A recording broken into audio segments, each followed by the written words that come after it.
നമ്മുടെ മഹേഷ് കുഞ്ഞുമോന് ഞാൻ കണ്ടിടത്തോളം ഇപ്പോഴത്തെ ഒരു super star in mimicry and he's also very good dubbing artist. ഒരുപാട് പേര് അത് പെർഫെക്ഷൻ ഭയങ്കരമായിട്ട് കീപ്പ് ചെയ്യുന്ന ഒരു ആർട്ടിസ്റ്റാണ്. അപ്പൊ അത് ഒക്കെ വന്നപ്പോഴത്തേക്ക് ഞാനൊക്കെ ശരിക്കും പറഞ്ഞു കഴിഞ്ഞാൽ ഒന്ന് ഒതുങ്ങി.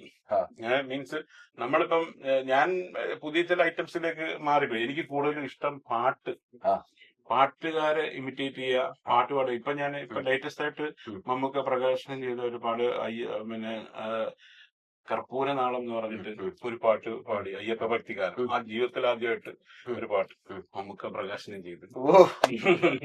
അത് നമ്മുടെ യൂട്യൂബിലെ കിടപ്പുണ്ട്. കേട്ടിട്ടുണ്ടോ? കേട്ടിട്ടുണ്ട്. കർപ്പൂരനാളം ആളം സിനിമ പാടിയത് ശരിക്കും ചെയ്യണോ പാടിയത്? സത്യം. ഞാൻ ഒരു സീരിയസ്ലി ഞാൻ കേട്ടിട്ടുണ്ടത്. സിനിമ പിന്നണി ഗായനും കൂടാണ്. Super super super. ഞാൻ എന്റെ കൂഴ്ത്ത് കിടന്നു വിചാരിക്കും. എനിക്ക് പാട്ടിനോട് ഭയങ്കര ഇഷ്ടമാണ്.